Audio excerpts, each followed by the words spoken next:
Most people skip the first page of Matthew because it looks like a list of dead names. Abraham begat Isaac, Isaac begat Jacob, Jacob begat Judah, and after a few lines, the modern mind shuts off. It feels like the Bible is delaying the real story, but that is the mistake. Matthew did not begin the story of Jesus with a genealogy because he was trying to bore you. He began with a bloodline because he was opening a sealed case file. Before the manger, before the star, before the shepherds, before the Sermon on the Mount, Matthew places 10 kinds of evidence in front of the reader. Names of outsiders, names of scandals, names of women who should not have been highlighted in an ancient royal record, names tied to exile, murder, shame, foreign nations, broken kings, and a curse so serious that it almost seems to make the coming of the Messiah impossible. This is why the genealogy of Jesus is not a boring list. It is a trail. It is a witness. It is a buried testimony that says the Messiah did not enter history through a clean public relations story. He came through a line that carried wounds, reversals,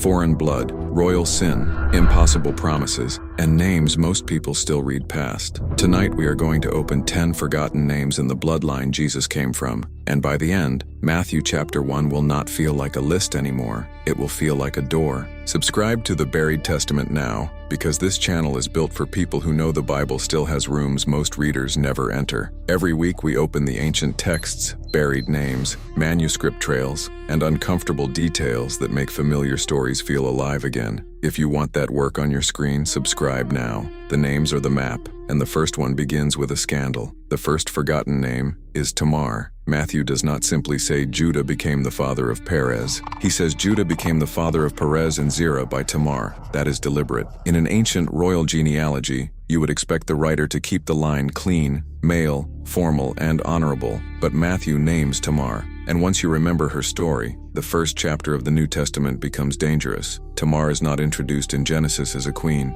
She is Judah's daughter-in-law. Her first husband dies, then the next brother dies. Then Judah withholds the son who should have preserved her place in the family line. In that world, Tamar is not only grieving, she is being erased. Her future is being buried by the very family that owes her justice. So she acts in a way that shocks the reader. She disguises herself. Judah sleeps with her without knowing who she is. She becomes pregnant, and when Judah is ready to condemn her, Tamar produces the evidence: his seal, his cord, his staff. The objects of his identity become the proof of his hypocrisy. Then Judah says the sentence that turns the whole story: "She is more righteous than I." That is why Tamar matters. She is the first signal that the bloodline of Jesus does not move through spotless public images. It moves through exposed truth. It moves through injustice being dragged into the light. It moves through a woman who almost disappears from the line, but instead becomes the mother of the next crucial name. If Matthew wanted a polished genealogy, he could have left her out, but he forces her name into the opening of the gospel. Before Jesus ever speaks, Tamar is already testifying. She tells you that the Messiah's line was not built by pretending shame never happened. It was built through God refusing to let hidden wrong stay hidden. The second forgotten name is Perez. Perez looks like just another son in the chain, but Perez is not only a son, Perez is the breach. His name is connected to breaking through. In Genesis, Tamar gives birth to twins. One child puts out his hand first, and a scarlet thread is tied around it. That child seems to be first. That child seems to have the claim,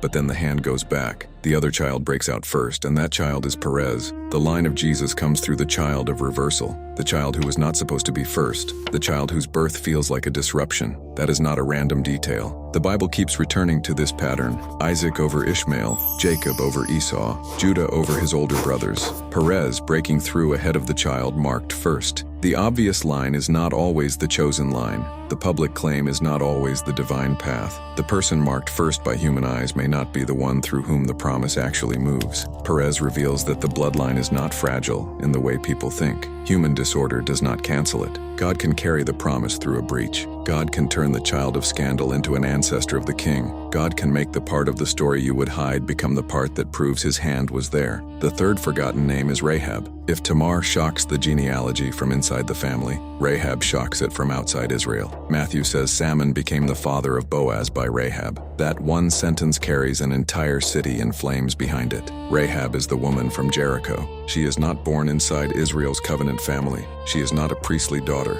She is not from a safe household. She lives in a city marked for judgment, and Joshua remembers her as a prostitute who shelters the spies of Israel. Everything about Rahab should make a clean religious genealogy nervous. She is foreign. She is connected to a condemned city. She has a morally complicated past. She belongs to the wrong side of the wall. But when Israel's spies enter Jericho, Rahab sees what others refuse to see. She knows the Lord has given the land to Israel. She knows fear has fallen on the city. She knows the God of Israel is not just another local tribal power, and she acts on that knowledge. She hides the spies. She asks for mercy. She ties the scarlet cord in the window. And when Jericho falls, Rahab is spared, but Matthew tells you something even more shocking. Rahab is not merely spared, she enters the line. The woman from the doomed city becomes an ancestor of Jesus. That means the bloodline of the Messiah carries the memory of a Gentile woman who believed before Israel even fully possessed the land. Matthew is not erasing Israel. He is writing about the Jewish Messiah, the son of David, the son of Abraham. But inside the line of Israel's king, he places Rahab.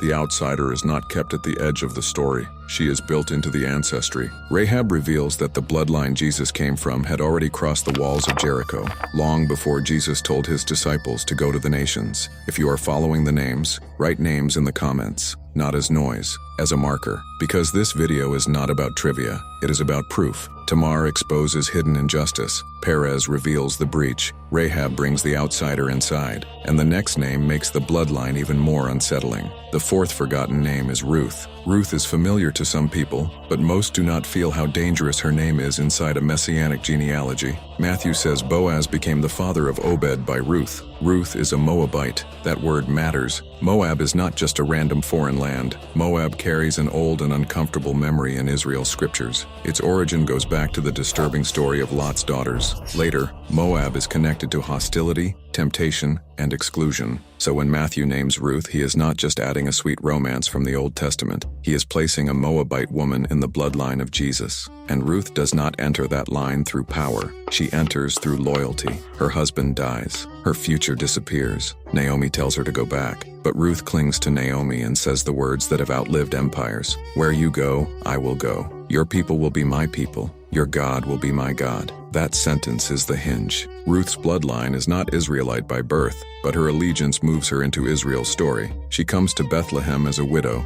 a foreigner, a woman with no obvious protection. She gleans in the field. She survives by mercy. And then Boaz sees covenant loyalty where others might have seen only a foreign widow. Without Ruth, there is no Obed. Without Obed, there is no Jesse. Without Jesse, there is no David. And without David, Matthew cannot open his gospel by calling Jesus the son of David. That means the title son of David is already carrying Ruth inside it. The royal line of Israel's king runs through a Moabite widow who refused to abandon a grieving Israelite woman. That is not soft sentimental religion. That is a bloodline bomb. It means the story was always larger than the people who thought they owned it. It means the God of Israel could bring a woman from Moab into Bethlehem and make her one of the hidden roots of the Messiah. The fifth forgotten name is Boaz. Boaz is often remembered only as the good man in Ruth's story, but inside the bloodline of Jesus, he is more than that. Boaz reveals the legal mechanism of redemption. He is not merely kind, he is a kinsman redeemer. He acts so that a dead man's name will not vanish from Israel. That is the part many modern readers miss. The book of Ruth is beautiful, but it is not only romantic. It is legal,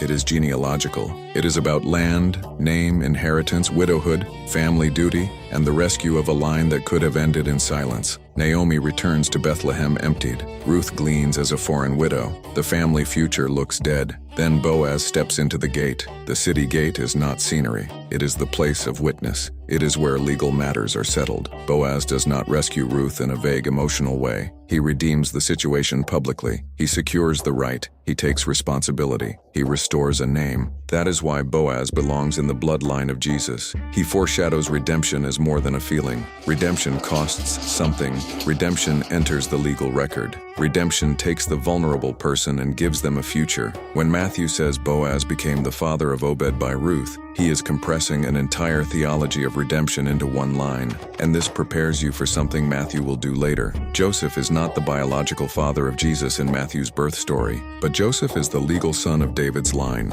He receives the command. He names the child. He brings Jesus into Davidic legal identity. So Boaz matters because he teaches you that biblical bloodline is not a modern DNA chart. It is family, covenant, law, name, promise, and public witness woven together. Boaz reveals that the line Jesus came from was protected by acts of redemption at the exact points where it could have collapsed. The sixth forgotten name is Obed. Obed is one of the quietest names in the line. Most readers pass him instantly. Boaz fathered Obed. Obed fathered Jesse. Jesse fathered David. But Obed is the child who proves that a dead line has been revived. He is born at the end of Ruth, and the women of Bethlehem speak over him with astonishing weight. They do not treat him only as Ruth's son. They say a son has been born to Naomi. That sentence matters, because Naomi began the story emptied by death. Her husband was gone. Her sons were gone. Her household looked finished. She even said not to call her Naomi but Mara because the Almighty had dealt bitterly with her. Then Obed is born, and the women say Naomi has a redeemer. The child becomes proof that bitterness did not get the final word. This is what Obed reveals in the bloodline of Jesus. The Messiah's line comes through resurrection-shaped patterns before the resurrection itself is ever announced. A family that looked dead receives a future. A widow who came home empty is placed back into the chain of promise. A foreign daughter-in-law becomes the mother of the child who carries the line forward, and Obed becomes the grandfather of David. That is the quiet explosion. The grandfather of Israel's greatest king is born out of a story of widows, hunger, return, and redemption. The line of kings does not begin in a palace. It begins in a household that grief almost erased. That is why Obed is not filler. Some names matter because they stand between grief and throne. Some names matter because without them, the famous names never arrive. Obed is the child of the field, the gate, the widow, the foreigner, and the redeemer. And hidden inside his quiet name is the truth that the Messiah's bloodline came through ordinary lives heaven refused to waste. Subscribe if you want this channel to keep opening the names people skip. That is the mission of the Buried Testament. Not to make the Bible less serious, but to slow down where everyone else speeds up. The seventh forgotten name is Jesse. Jesse is remembered because he is the father of David, but that is also why people underestimate him. They treat Jesse as a stepping stone. Matthew says Jesse became the father of David the king. Simple, but Jesse carries a prophetic shadow that reaches far beyond his house. In Samuel, Jesse is not introduced as royalty. He is a man in Bethlehem. His sons are brought before Samuel one by one. They look impressive. They look like the kind of men humans expect God to choose. But God rejects the outward appearance. David is not even in the room at first. He is with the sheep. The future king is outside, overlooked by his own family. That pattern matters because Jesus will later be born into the same kind of hiddenness. Not in Rome, not in a palace. Bethlehem again. Obscurity again. A king hidden from the eyes, trained to look in the wrong place. But Jesse becomes even more important in Isaiah. Isaiah speaks of a shoot from the stump of Jesse, not the throne of David in its glory, the stump of Jesse. A stump means the tree has been cut down. The royal house looks reduced. The monarchy looks finished. The line looks like a memory. But from that stump, a shoot comes forth. Jesse reveals that the Messiah's bloodline would not only pass through royal triumph, it would pass through the appearance of royal collapse. The line of David would be cut down. The kingdom would fall. The throne would seem empty. The house would look like a stump in a field. And yet the promised one would come from that very root. Jesse teaches you to look at what remains after history has cut everything else away. A stump is not impressive. A stump does not look like a dynasty. But Isaiah says, the Messiah comes from the root of Jesse. That means the bloodline Jesus came from was not dependent on visible power at the moment of his birth. It only needed to be preserved. The eighth forgotten name is the woman Matthew does not name, and that is exactly why she matters. Matthew says David became the father of Solomon by the wife of Uriah. He does not say Bathsheba. He says the wife of Uriah. That phrase is one of the sharpest knives in the whole genealogy. Matthew could have written Bathsheba and moved on. Instead, he identifies her by the man David wronged, Uriah, the murdered husband, the loyal soldier, the man David placed in the front lines to cover his own sin. By saying wife of Uriah, Matthew forces the reader to remember the blood on the royal house. This is not anti-David. David is still the king. David is still central. Jesus is still called Son of David, but Matthew refuses to let Davidic glory erase Davidic guilt. If you were inventing a propaganda genealogy for a king, this is exactly the detail you would hide. You would say David fathered Solomon and keep the line moving. But Matthew drags the wound into the open. David fathered Solomon by the wife of Uriah. The bloodline of Jesus passes through the aftermath of adultery, deception, and murder, and Matthew does not sanitize it. That means the genealogy is not fragile. It does not need fake purity. It can name the crime and still trace the promise. The wife of Uriah reveals that the Messiah came into a line that needed redemption, not a line that could boast in itself. Her absence becomes a presence. Her identification becomes an accusation. Her place in the genealogy reveals that God's faithfulness does not require God to call evil good. The 9th forgotten name is Jeconiah. Jeconiah is where the genealogy becomes almost impossible. Most people do not know what to do with him. Matthew includes him near the exile to Babylon, and that is already dark. The bloodline has moved from Abraham to David, from promise to throne. But then Babylon comes. Jerusalem falls. The temple is destroyed. The royal line is dragged into exile, and Jeconiah stands right in that disaster. But the problem is deeper than exile. In Jeremiah, Jeconiah, also called Coniah, receives a terrifying judgment. The prophetic word says that no man of his seed shall prosper sitting on the throne of David and ruling anymore in Judah. Feel the pressure. Matthew is trying to show that Jesus is the son of David, but Matthew includes a king connected to a curse against his descendants prospering on David's throne. Cheap readings skip this because it is uncomfortable, but the discomfort is the point. Jeconiah reveals that the messianic bloodline reaches a human dead end. The royal line is still traceable. The legal claim is still there, but judgment has fallen on the house. The throne is broken. The monarchy has been cut down. The line exists, but it is under the shadow of exile and curse. This turns the genealogy into a theological puzzle. How can the son of David come through a line that has passed through Jeconiah? How can the throne promise survive the curse? Matthew's answer comes in the birth story. Jesus is legally connected to Joseph's Davidic line, but his conception is not ordinary. He is born of Mary by the Holy Spirit. That means Jesus receives the legal Davidic claim without being the product of ordinary paternal generation from Joseph. The genealogy walks you to the edge of the problem. The virgin birth resolves the impossible pressure. Jeconiah shows that ordinary royal succession could not save David's house. The line needed divine intervention. It needed a son of David who was also more than David's son. If this is the first time anyone has shown you why Jeconiah matters, write names below. That one forgotten king changes the way you understand the entire birth of Christ. The 10th forgotten name is Zerubbabel. Zerubbabel is the name of return. After the exile, after Babylon, after the throne has fallen and the temple has been destroyed, the line does not vanish. It comes back through ruins. Zerubbabel is a descendant of David's house. He is connected with the return from Babylon and the rebuilding period. He is not David on a golden throne. He is not Solomon in a temple of splendor. He is a leader in the age of rubble. That is exactly why he matters. The Messiah's bloodline survives not only scandal, foreignness, and curse. It survives national collapse. It survives displacement. It survives the loss of visible glory. It survives when all that remains is a remnant trying to rebuild what judgment tore down. In the prophet Haggai, Zerubbabel receives a remarkable word from the Lord. God says he will make Zerubbabel like a signet ring. That image matters because earlier judgment language against Jeconiah used the image of a signet ring being pulled off. Now in the return from exile, the signet image appears again. That does not mean the monarchy has simply returned to its former glory. It has not, but it means the promise is not dead. The Davidic line still has a sign. The royal memory still has a future. The stump is not lifeless. Zerubbabel reveals the bloodline in survival mode, not triumph mode. Survival mode. That is one of the most important pieces of the whole video. Most people imagine messianic bloodline as uninterrupted greatness. Abraham, David, Jesus. Clean, simple, but Matthew gives you something more honest. Abraham, yes. David, yes. But also Tamar, Perez,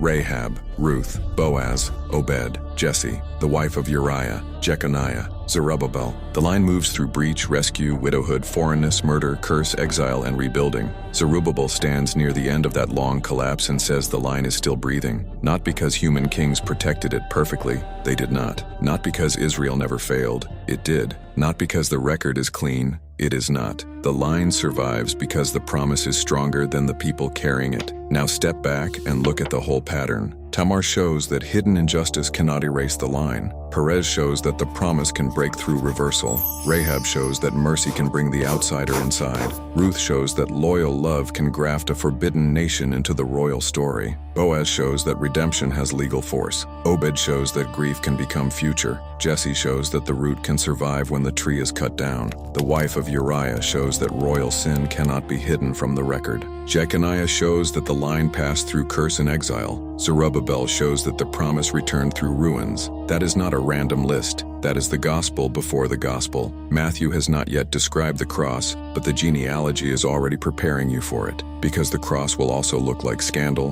breach, outsider mercy, legal redemption, grief, hidden kingship, exposed sin, curse, exile, and return. The bloodline points toward the mission. The ancestry foreshadows the ministry. The names reveal the kind of Savior Jesus will be. He will touch outsiders because outsiders are in his line. He will expose hypocrisy because hypocrisy is in his line. He will redeem the vulnerable because redemption preserved his line. He will carry curse because curse stands in the royal record. He will rise from death because the bloodline itself kept moving through places that looked dead. That is why the genealogy belongs at the beginning. It is not a delay, it is the opening argument. Matthew is saying, before I tell you what Jesus did, you need to understand where the promise came from. And once you understand where it came from, you stop reading the first page like a phone book. You read it like a battlefield of memory, a battlefield of bloodline, a battlefield where God kept one promise alive through every attempt of sin, shame, exile, and death to bury it. There is also a warning here for modern readers. We love clean stories because clean stories let us feel in control. We want heroes without complications. We want faith without scars. We want lineage without shame. But Matthew does not give us that.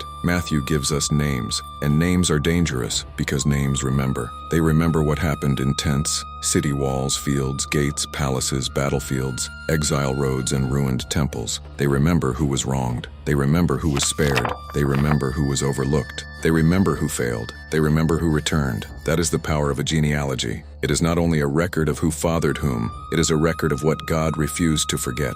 The world forgets Tamar when the scandal becomes inconvenient. God keeps her name. The world forgets Rahab after the walls fall. God places her in the line. The world treats Ruth as a foreign widow with no leverage. God makes her the great-grandmother of David. The world remembers David's crown and wants to bury Uriah's blood. Matthew writes, wife of Uriah. The world sees Babylon as the end. God keeps a line through Jeconiah and Zerubbabel. The genealogy is a protest against spiritual amnesia. It says nothing necessary to redemption is lost. Nothing God chooses to remember can be erased by shame. And no human collapse is strong enough to cancel a promise God has sworn to fulfill. This is also why the title says forgotten names. They are not forgotten because the Bible lost them. They are forgotten because readers rush past them. They are forgotten because churches often treat genealogies like introductions to skip. They are forgotten because modern people are trained to look for the dramatic scene and ignore the buried structure underneath it. But the structure is where the force is. The first page of Matthew is not saying, please be patient, the story will start soon. It is saying,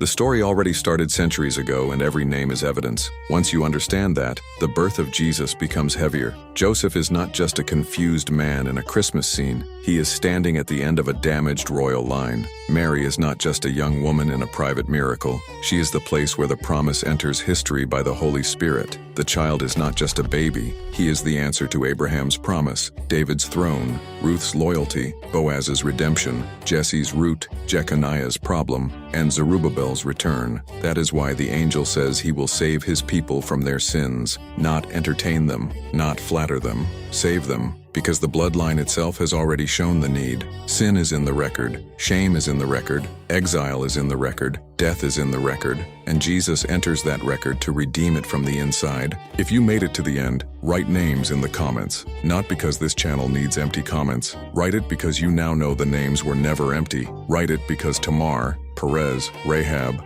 Ruth, Boaz, Obed, Jesse, the wife of Uriah, Jeconiah, and Zerubbabel were not random. They were the hidden trail. They were the buried witnesses. They were the proof that the story of Jesus begins long before Bethlehem. And subscribe to the Buried Testament, because the next time you see a list of names, a forgotten book, a strange manuscript, or a line everyone tells you to skip, you will know there may be a whole world under it. This channel exists to open that world carefully, not with cheap hype, not with lazy certainty, but with reverence, pressure, evidence, and the courage to slow down where the modern world scrolls past. The next buried testimony is already waiting, and the next forgotten name may change more than one chapter. It may change the way you read the whole story.